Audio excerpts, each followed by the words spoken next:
Assalamualaikum warahmatullahi wabarakatuh. Gimana kabarnya hari ini? Eh, Setelah kemarin kita membahas tentang pengujian hipotesis, hari ini kita akan belajar tentang materi selanjutnya, yaitu analisis korelasi.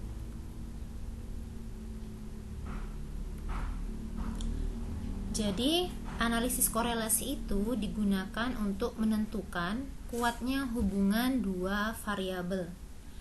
Jadi, analisis korelasi ini biasanya digunakan untuk hipotesis yang menganalisis tentang dua variabel, anggaplah itu variabel X dan Y, dan akan diuji seberapa kuat hubungan antara keduanya. Nah, kuatnya hubungan antara X dan Y biasanya itu dinyatakan dengan bilangan real yang disebut dengan koefisien korelasi X dan Y. Lambangnya itu adalah RXY untuk sampel dan rho XY untuk populasi. Nah, misalkan dari sebuah sampel acak diperoleh N pasangan data XY sebagai berikut. X1 berpasangan dengan Y1, X2 berpasangan dengan Y2, dan seterusnya sampai Xn, Yn. Adapun koefisien korelasi antara X dan Y didefinisikan sebagai berikut. RXY sama dengan sigma ZX kali ZY per N-1. Nah, di sini ada ZX dan ZY. Jadi ZX itu adalah XI min X bar per SX. X bar rata-rata, SX ini adalah variansnya, simpangan bakunya. Nah, begitu juga ini ZY. Nah, untuk mencari rata-rata ini rumusnya seperti biasa, dan untuk mencari Y, untuk mencari rata-rata Y ini rumusnya. Ini untuk mencari simpangan baku X, dan ini untuk mencari simpangan baku yang variabel Y. Kalau nilai Z kita substitusikan ke rumus ini, ke rumus bintang 1 ini, dan rumus S ini kita substitusikan ke rumus Z, maka nanti akan diperoleh rumus RXY itu adalah ini. Kita simbolkan dengan bintang 2. Jadi bintang 1 kalau diuraikan nanti akan menghasilkan bintang 2. Ini rumusnya. Boleh pakai yang atas, boleh pakai yang bawah, nilainya sama. Nah, formula ini disebut dengan koefisien korelasi product moment person.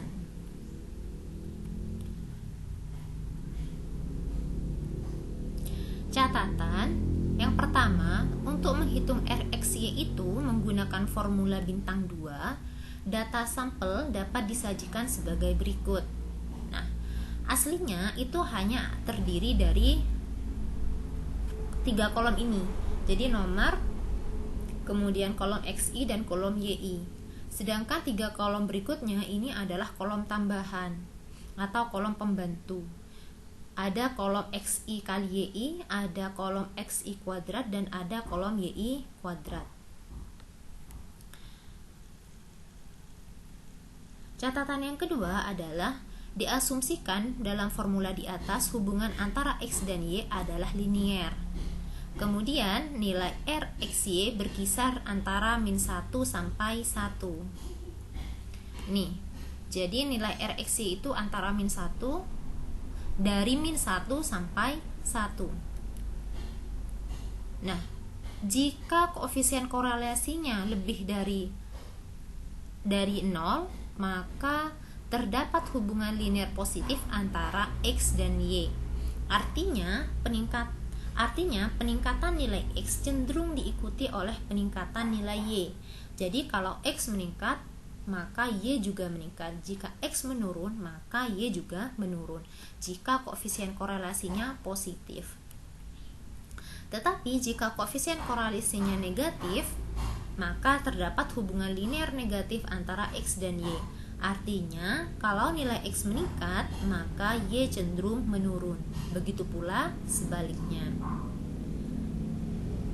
Kemudian jika Rxy-nya sama dengan 0, itu artinya tidak ada hubungan linier antara variabel X dan Y. Data berikut diperoleh dari studi tentang hubungan antara berat badan dan ukuran dada bayi saat dilahirkan. Ini contohnya ya. Misalkan ini disajikan dalam bentuk ini, bentuk tabel. Ini adalah BB, berat badan dalam bentuk kilogram. Kemudian ini UB, ukuran bayi ya, ukuran dada bayi. Ini nilainya. Kemudian berdasarkan data di atas, hitunglah korelasi antara berat badan bayi dengan dada bayi saat dilahirkan. Hitunglah korelasi ya.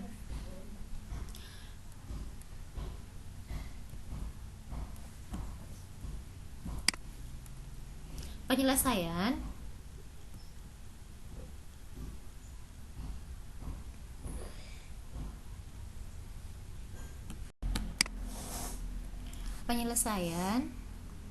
Nah, kolom 1 dan kolom 2 ini sudah diketahui di soal ya. Kita tinggal memberikan baris baru, yaitu sigma XI, jumlah dari baris ini sampai terakhir, hasilnya 36,93, dan jumlah kolom YI adalah 296. Sekarang kita membuat 3 kolom berikutnya, yaitu kolom XI-YI, kolom XI kuadrat, dan kolom YI kuadrat. Kolom XI-YI ini merupakan perkalian antara kolom X dan kolom Y, 2,75 kali 29,5 hasilnya ini. Kolom XI kuadrat ini adalah kuadrat dari kolom XI, 2,75 kuadrat, hasilnya ini. Sedangkan kolom YI kuadrat merupakan pengkuadratan dari kolom YI, 29,5, hasilnya ini. Nanti kalau kita jumlahkan, hasilnya adalah yang paling bawah ini ya. Silahkan dijumlahkan sendiri. Kemudian kita hitung koefisien korelasinya Rxy. Kita tuliskan di sini rumus aslinya, kemudian substitusikan masing-masing nilai dari kolom yang sudah kita buat tadi. Nanti hasil akhirnya adalah 0,765. Hasilnya adalah 0,765. Nah, inferensial koefisien korelasi. Karena min 1 kurang dari atau sama dengan rho X kurang dari sama dengan 1, ini adalah nilai dari koefisien korelasi ya. Yang ini untuk sampel, simbol untuk sampel. Boleh juga pakai Rxy. Atau nilai mutlak dari rho Xy ini bernilai dari 0 sampai 1. Jadi kalau ada nilai mutlak seperti ini, maka otomatis nilai negatifnya itu ikut ya. Jadi bentuknya kalau diurai itu seperti ini. Ini bentuk nilai mutlaknya. Jika dibuat 5 klasifikasi akan diperoleh seperti ini. Jadi jika didapat koefisien korelasinya bernilai dari 0,8 sampai 1, itu artinya koefisien korelasinya bernilai sangat kuat. Yang ini bernilai kuat, yang ini bernilai sedang, yang ini lemah, yang ini sangat lemah. Jadi dibagi menjadi 5 klasifikasi. Kalau tadi 0,765 itu berarti masuk di sini ya. Masuk di kategori kuat. Nah, untuk menguji hipotesis 0 yang berbunyi rho Xy sama dengan 0, jadi statistik yang digunakan itu adalah uji T, di mana derajat bebasnya adalah 0 sama dengan N-2. Jadi kalau Rxy itu merupakan koefisien korelasi untuk sampel ya. Jadi kalau koefisien korelasi sampel itu mau kita berlakukan untuk kesimpulan populasi, maka kita harus menggunakan rumus lain atau kita melakukan uji hipotesis lain. Karena yang tadi itu adalah berlaku untuk kategori sampel. kalau mau diberlakukan ke populasi, maka kita harus melakukan uji hipotesis lain. Nah, kalau H0-nya berbunyi sama dengan, maka digunakan rumus T, uji T. Tetapi sama dengan 0 ya yang atas ya. Tetapi kalau uji hipotesis 0-nya berbunyi bahwa nilai koefisien korelasi itu bernilai angka tertentu, maka rumus yang dipakai itu adalah uji Z. Uji T, uji Z.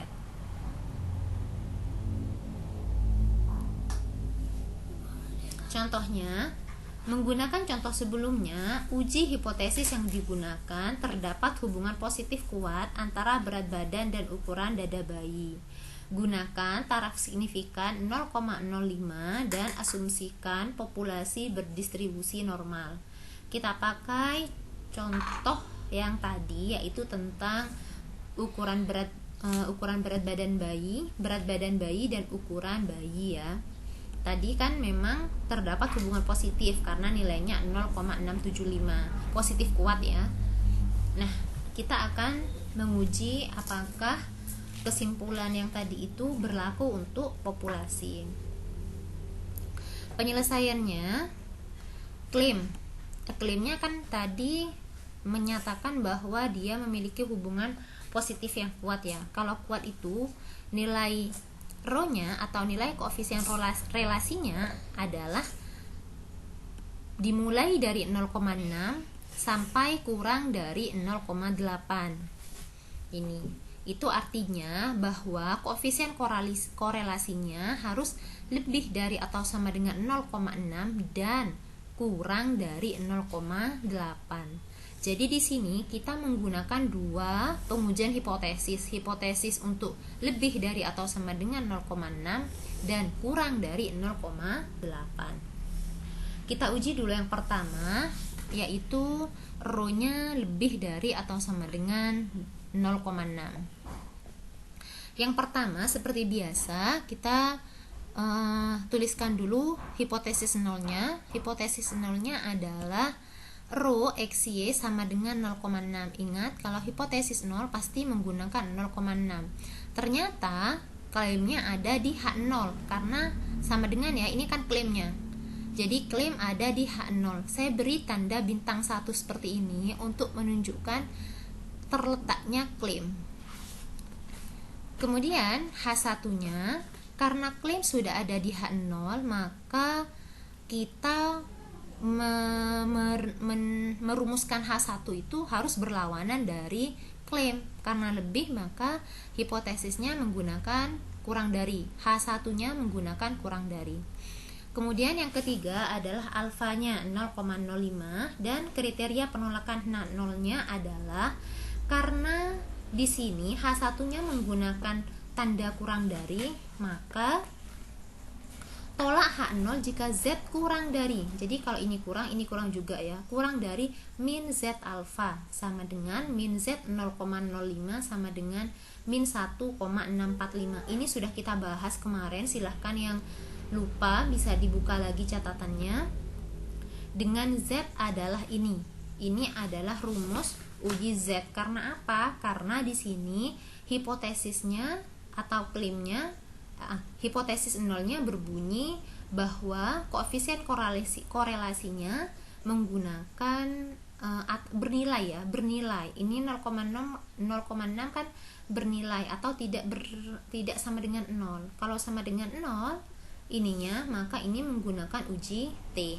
Karena ada nilainya atau tidak bernilai 0, maka kita gunakan uji Z. Yang kelima, kita menghitung nilai Z-nya. Menghitung nilai Z-nya, kita masukkan atau kita tuliskan rumusnya, kemudian substitusikan angka-angkanya. Ini RXY-nya yang tadi ya, 1 ditambah RXY, 1 ditambah nilai yang tadi 0,75, itu kita tuliskan 0,76. Kemudian rho-nya nilainya 0,6, nanti dihitung nilainya 0,453. Kemudian disimpulkan. Simpulannya, karena Z hitung 0,45 lebih dari nilai dari Z tabel, maka itu menandakan H0 nya diterima. Kan tadi kan tolak H0 jika kurang, ternyata di sini lebih, maka H0 diterima. Sehingga jadi rho XY itu lebih dari atau sama dengan 0. Kita beri kesimpulan 1 di sini. Kemudian kita uji klaim yang kedua, yaitu koefisien korelasinya kurang dari 0,8. Seperti tadi, H0 sama dengan 0,8 karena tidak ada di sini, bukan klaimnya tidak ada di H0, maka klaim harus ada di H1. Jadi harus sesuai dengan ini. Nah, letak klaimnya saya beri bintang seperti ini. Kemudian yang ketiga, menentukan nilai alfanya 0,05 dan kriteria penolakan H0. Karena H1-nya kurang dari, maka penolakan H0-nya juga kurang dari min Z alfa. Ini sama dengan yang tadi ya. Kemudian tetap menggunakan rumus Z. Kemudian menghitung nilai Z. Nilai Z-nya nanti kalau kita hitung dapat min 0,61. Karena Z hitung 0,61 itu lebih dari Z tabel, maka H0 diterima. Jadi rho XY lebih dari atau sama dengan 0,8. Dari kesimpulan 1 dan 2 dapat disimpulkan bahwa RXY itu lebih dari 0,8. Berarti klaim ditolak karena rho XY lebih dari 0,8. Oleh karena itu, terdapat hubungan positif sangat kuat antara berat badan dan lebar dada bayi saat dilahirkan. Nah, ini saja untuk materi hari ini. Jika ada yang tidak paham atau ada pertanyaan, kita bahas di grup WA ya. Terima kasih. Saya akhiri. Wassalamualaikum warahmatullahi wabarakatuh.